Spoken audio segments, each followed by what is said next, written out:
आपण सर्व प्रेक्षकांचं मनपूर्वक स्वागत करते.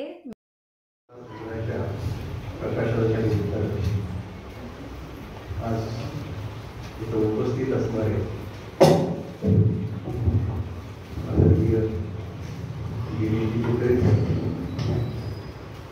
साहित्य क्षेत्रात आम्हाला जे नेहमी मार्गदर्शन लागतं, आपल्या लोकांच्या वरती त्यांचा कोण लिहिते कोण नाही त्याच्यासाठी लिहित करणारे नेहमी अग्रेसर असणारे माझे स्नेही महाराष्ट्र साहित्य संस्कृती मंडळाचे पाटील या कार्यक्रमासाठी उपस्थित असणाऱ्या या गावच्या प्रथम नागरिक विद्यार्थी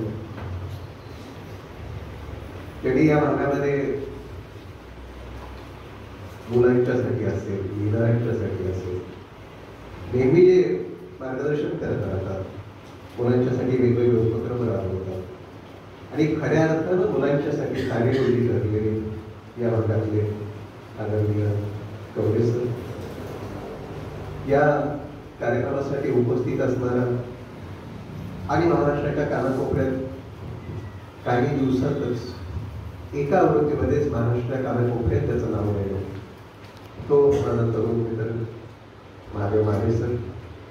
हास्य जत्राच्या निमित्तानं महाराष्ट्रभर सगळीकडे कार्यक्रम करणारे माझे विद्यार्थी आणि मला अभिमान वाटतो की माझा एक विद्यार्थी आज महाराष्ट्राच्या कानाकोपऱ्यामध्ये आपल्या त्या भागाचं नाव आपल्या भागाची लंका घालत होते. त्याचा मला सारच अभिमान वाटतो की शरद जाधव या कार्यक्रमासाठी उपस्थित असणारे आपण सर्व मान्यवर आणि ज्यांच्या पुस्तकाचं प्रकाशन या ठिकाणी आपण करतोय ते कांबळे सर, त्यांच्या सौभाग्यवती, त्यांचे कुटुंबीय, त्यांचे आता ज्यांनी अतिशय भावना आपल्या तीव्र व्यक्त केल्या ते त्यांचे मामा आणि आपण सर्व. खरं असते चित्रेसाहेब पाठीमागच्या एका कार्यक्रमाला मी आपण आहात असं समजून मी या कार्यक्रमाला एक आलो होतो. आपल्याला अचानक काम लागलं, आपण त्या दिवशी केला. एक मनाला वाटत होतं की चित्रेसाहेबांच्या सहवासात ते काही क्षण आपल्याला घालवता येतील, पण त्यावेळेला घालवलं नाही. पण माझं भाग्य आहे की उशिरा काळ तुम्ही इथंपर्यंत पोहोचला. मला बरं वाटलं खरं सांगायचं की आपल्यासारख्यांच्या आशीर्वाद. मी हे का सांगते लक्षात द्या की त्या उद्योग समूहाला असेल किंवा व्यक्तिशः चित्रेसाहेबांच्या विचाराचं माझं नेहमी बोललो होतं की ही सगळी जी चळवळ चालवायला ही बांधणी करायला हे जर मुख्य कारण आपणच आहात असं प्रत्येक वेळेला बोललेच आहे. आणि त्यामुळे आपल्यासारखी मोठी माणसं ज्यावेळेला छोट्यांच्या पाठीवरती हात ठेवतात त्यावेळेला त्या हाताला बळ मिळतं. हे माझं मत आहे. आमचे स्नेही बहिणी मगाशी आता त्यांच्या परिस्थितीचा उल्लेख झाला खरं असते. मी तुम्हाला सांगतो माझ्या माहितीप्रमाणे शरद आपण बाबांची 75 साजरी केली. त्यावेळेला कोडे सर बाबांना संध्याकाळी मी भेटायला गेलो होतो. तेव्हा नंतर माझा नाती रक्ताची कथासंग्रह प्रकाशित झाला होता. मी गेलो, कथासंग्रहातून तिला पायाला स्पर्श केला. गुरुजींनी तरतरचा हात पाठीवरती ठेवला आणि त्यावेळेला मला तिने सांगितलं होतं, जाधव सर कृष्णाकाठचं लिहिणं आता थांबत चाललंय, ते तुमच्यासारख्या पिढीला पुढे हे केलं पाहिजे. मला सांगा बाबांची ही अतिशय तीव्र इच्छा होती. आज त्या इच्छेमध्ये मी असेल, महादेव असेल, कवडे सर तुम्ही स्वतः असाल, मरा कुमार गुरुजी हे तर जुन्या सोदावशी तर जुन्या काळात ते जुन्या पिढीत हे झाले. नंतरच्या पिढीमध्ये तुम्ही मी घ्यायला लागलो. आता की नव्या नवीन पोरं लिहायला लागलाय. महादेव सर काय काळ असेल, हिम्मत पाटील सर असतील, रमजान मुल्ला असेल, सुधीर कदम असेल, अरे किती नावं घ्यावी. बाबाने अपेक्षा धरली असेल थोड्याफार, पण आज लिहिते हात एवढे झाले. हा कृष्णा काठ खरा असतोय लिहित्या मळ्यांचा तयार झालाय असं आज मला वाटतं खरं असतं. आणि या सगळ्याचं कारण आपण सर्वजण कुठंतरी एक संवेदनशीलतेला चाललो होतो. मगाशी सरांच्या याचा उल्लेख झाला की गरिबीत अतिशय शिकताय. मी वाचतात एक सहज मला हे आठवण म्हणून तुम्हाला सांगतो. ओडिसामध्ये हलदर नाग नावाचा एक अतिशय गरीब माणूस, हरिजन कुटुंबातला माणूस, तो लिहितो.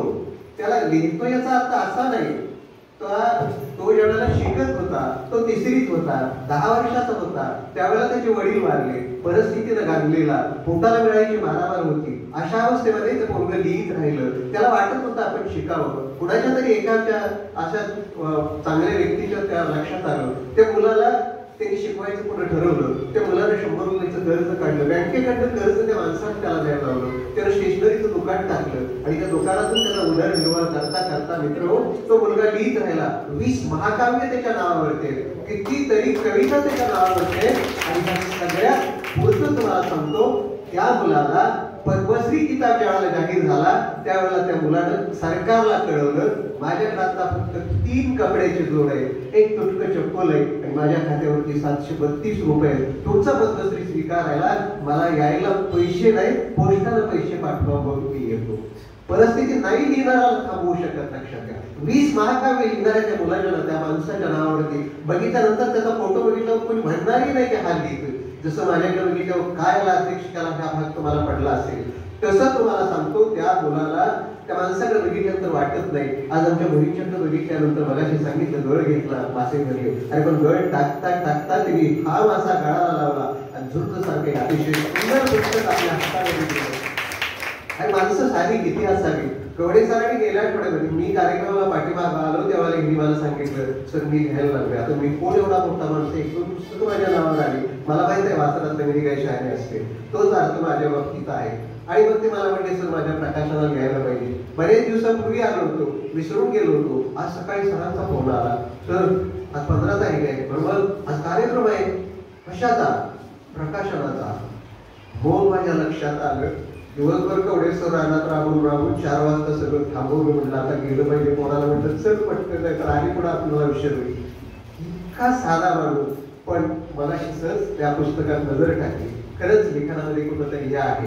तुम्ही निश्चितपणे याच्या पद्धतीने जर गेला तर त्या माणसाचा जो मी तुम्हाला प्रसंग सांगितला त्या वृत्तीत जाऊन बसायला तुम्हाला काही अडचण नाही. कवडे सरांच्या सारखी, चित्रे साहेबांच्या सारखी, मला आमच्या दादा आली, आमच्या ताई आली, यांच्यासारखी माणसं आणि ही सगळी जाणकार माणसं, मला शिकवणारे माझे काही शिक्षक इथे किंवा माझ्या बरोबरची माणसं तुम्हाला दिसत आहेत. त्या सगळ्यांचा संधीच्या तुमच्या पाठीमागे असणार आहे, माझ्या शुभेच्छा पाठीमागे असणार आहे. आणि आमच्या प्रदीप पाटील सरांच्या सारख्या एका जाणकार एका मोठ्या लेखकाकडून आपल्या पुस्तकाचं प्रकाशन होते, याच्यापेक्षा दुसरी आनंदाची गोष्ट नाही. लक्षात घ्या, निश्चितपणे वडीसाहेब तुमचं पुस्तक तुम्हाला नाव देऊन जाईल. आणि त्याच्याही पेक्षा पुढच्या काळामध्ये जे तुम्ही मराठी ठरवलेलं असेल, कादंबरी असेल, कथा असेल, त्याच्यामध्ये तुम्ही निश्चितपणे चांगलं यश हे करा. फक्त लेखक म्हणून माणसं वाचायला शिका, लेखक म्हणून निसर्ग वाचायला शिका. माणसाच्या कथा वेदनाला वाट करून देणं इथंच लेखकाचं खरं काम सुरू होतं. लक्षात घ्या, निसर्ग बघितला, एखादी घटना बघितली, त्या घटनेवरती इतर बघणाऱ्यामध्ये आपल्यामध्ये काय फरक असतो हे तुम्हाला जाणवत असेल. कारण आता सांगितलं तुमची निरीक्षण शक्ती खूप चांगली आहे. सर तुम्ही असं लिहित राहा, चांगलं द्यावं. ह्याच्याही पेक्षा चांगल्या उत्कृष्ट कलाकृती तुमच्या हातून व्हाव्यात, हिच्यासाठी मी तुम्हाला शुभेच्छा देतो. मला इथं बोलवलं, खरं असते अध्यक्षपदाचा मान देऊन मला लहान असताना सुद्धा खूप मोठं केलं, त्याच्याबद्दल मी तुम्हाला धन्यवाद देतो आणि थांबतो. धन्यवाद सर. यानंतर सुरुवातीच्या काळात निर्माण केली वगैरे वगैरे. कुटुंब व्यवस्था स्त्रियांनी निर्माण केली, संस्कृती स्त्रियांनी निर्माण केली, नातेसंबंधाच्या आग्रह स्त्रियांनी धरले. एकाच नात्यातल्या सारख्या मुली करू नयेत किंवा मुलांना मुली देऊ नयेत याचं सुद्धा भान स्त्रियांनीच पूर्वीच्या काळात. आपण सगळे घडण्यात, गिरीश साहेब घडण्यात आईचा वाटा वडिलांपेक्षा जास्त आहे असं मी बापासून सुद्धा सांगतो. मुद्दा या सगळ्यातला असा आहे की या व्यवस्थेमध्ये ज्या लोकांनी ही व्यवस्था उभी केली, निर्माण केली, ते काही फार शिकलेले लोक नव्हते. पण शिक्षणाची संकल्पना आजच्या काळात बदलत गेली. कवडे सरांना या अर्थाने म्हणायचं आहे की आपण रूढ अर्थाने ज्याला शिकलेला म्हणतो त्या अर्थाने शिकले असं त्याला म्हणायचं. पण शिकण्याची प्रक्रिया माणसाला अनेक गोष्टीतून पुढे घेऊन जाते. म्हणजे समुद्रात वादळ होणार असेल लाटांचं, तर खार झाडावर खालीवर करते. पाऊस येणार असेल तर मेंढा किंवा येडका झाडात तोंड बसतो. मासे आत बाहेर करतात. भूकंप होणार असेल तर कुत्री ओरडतात.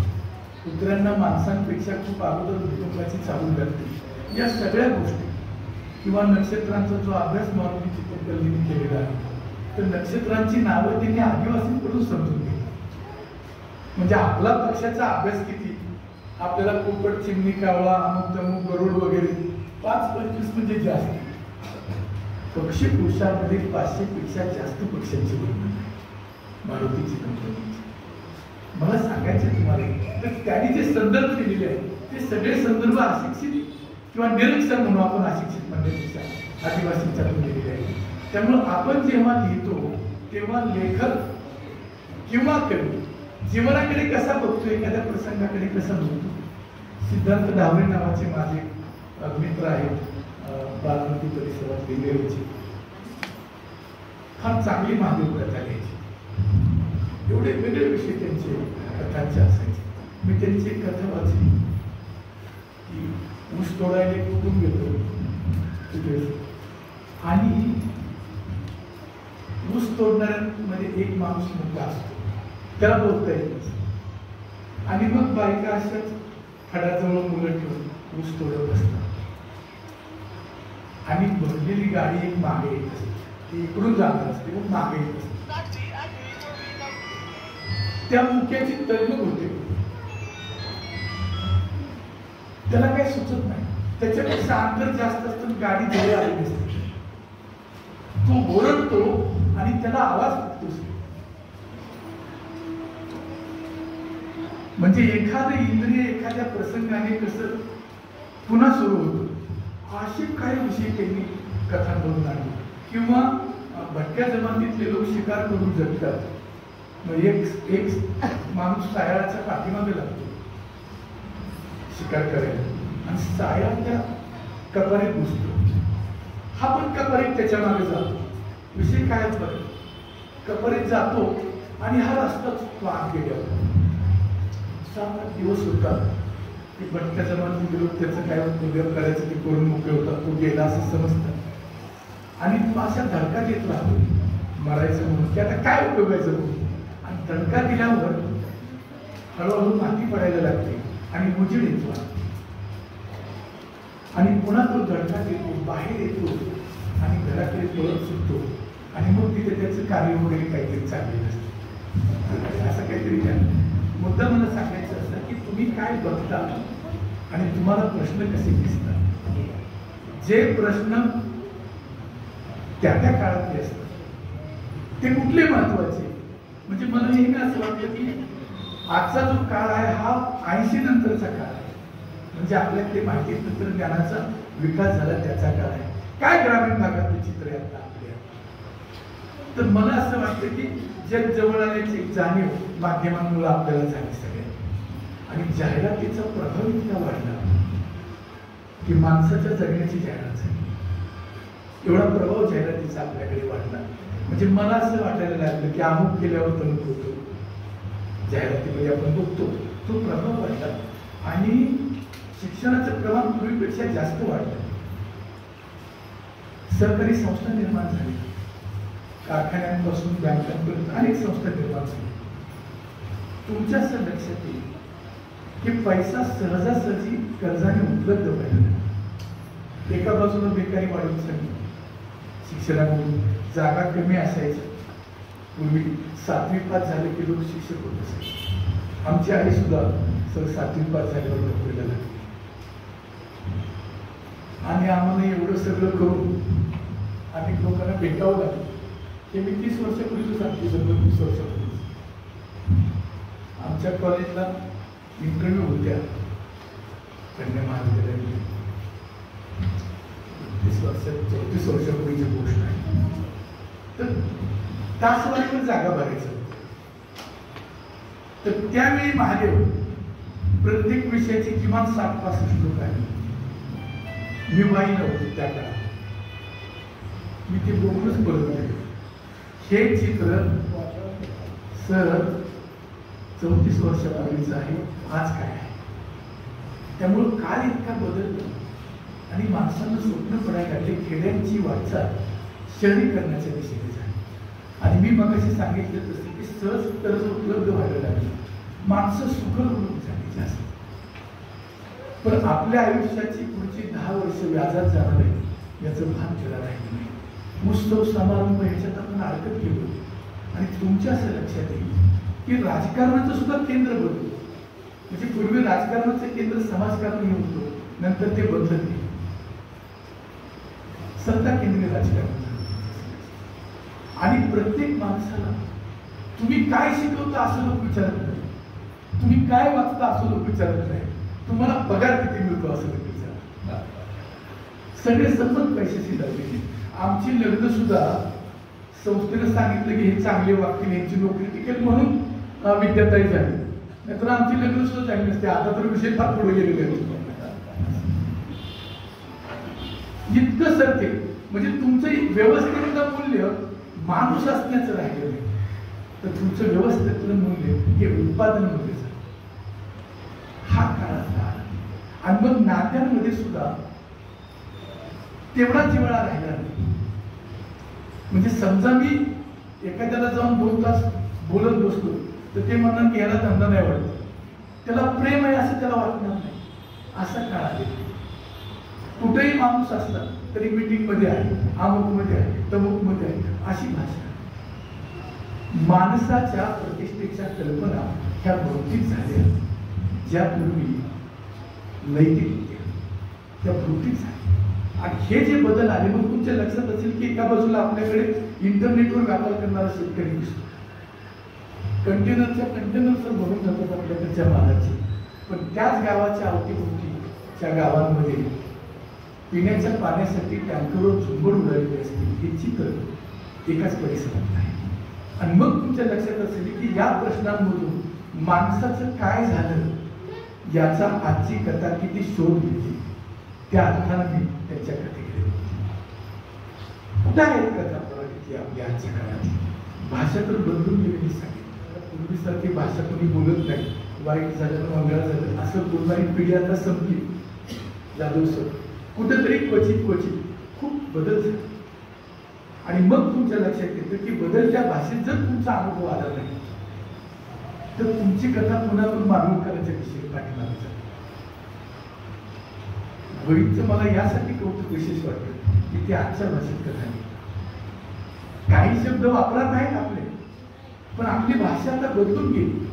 आणि मग मी जेव्हा बघतो की एका टप्प्यावर मानवकरांची कथा, एका टप्प्यावर यादवांची कथा, मी सदानंद देशमुखांचा उल्लेख केला, भारत काळे असेल, रंगनाथ पठारेंची कथा असेल, राजेंद्र सरांची कथा असेल, या सगळ्या पार्श्वभूमीवर आपण जेव्हा आजच्या कडेकडे बघतो तेव्हा तुमच्या असं लक्षात येतं की आजची कथा माणसांचे जे ताण आहेत अस्वस्थ करणार तिथपर्यंत अजून जायला पाहिजे असं मला स्वतः. जे काही ताण मागेच्या कथांमध्ये आलेले आहेत, म्हणजे मला सखताची कथा त्याबरोबर सागरांच्या काय आवडते. एक माणूस रोज दारू प्यायलाच असतो आणि रस्ता बोला पलीकडे दुकान असतं आणि तो येता नाही. रात्रीचे 9-10 वाजले असतात आणि ब्रेक मारला गाडीचा की त्याची बायको एकदम अशी ठरतो. एवढंच विषय कधी ताण काय येतात माणसांच्या सगळ्या, एवढंच विषय माग की तो येईल का. मग ट्रकचा ब्रेक दाबला की तो तर सापडला नाही. सखा कलाकारांनी विषय पकडले जशी चारुता सागरांनी मिराई विषय पकडले. म्हणजे चारुता सागरांची कथा ही मराठीतल्या अध्यात्मिक जातींची कथा आहे. हे जे व्यापकपण कथेमध्ये आहे ते नंतर तुम्हाला फार कमी दिसत. म्हणून कथा मराठीतली आजच्या काळातली आपण वास्तववादी म्हणतो. म्हणजे कसली वास्तववादी, तर ती जगण्यातल्या आजच्या प्रश्नांमधून काही सुचवते का. नुसतं प्रश्न मांडणे म्हणजे कथा नाही किंवा वर्णन करणं म्हणजे कथा नाही, तर तुमची सुचवण्याची क्षमता काय आहे, तुम्ही काय वेगळा विचार त्यातून व्यक्त करता, काय वेगळी दृष्टी घेता, त्या दिशेनं आपण सगळ्यांनीच माझ्याशी अजून जायला पाहिजे असं मला सुचवलं. विष्णू कांबळे यांनी ज्या कथा लिहिल्या आहेत त्या कथा अशा रोजच्या जगण्यातल्या तणावाच्या कथा आहेत. म्हणजे एखाद्याचं नशीब असेल, मला वाटते ती कथा डबल झालेली आहे दुसऱ्या नावाने पुस्तकात असं.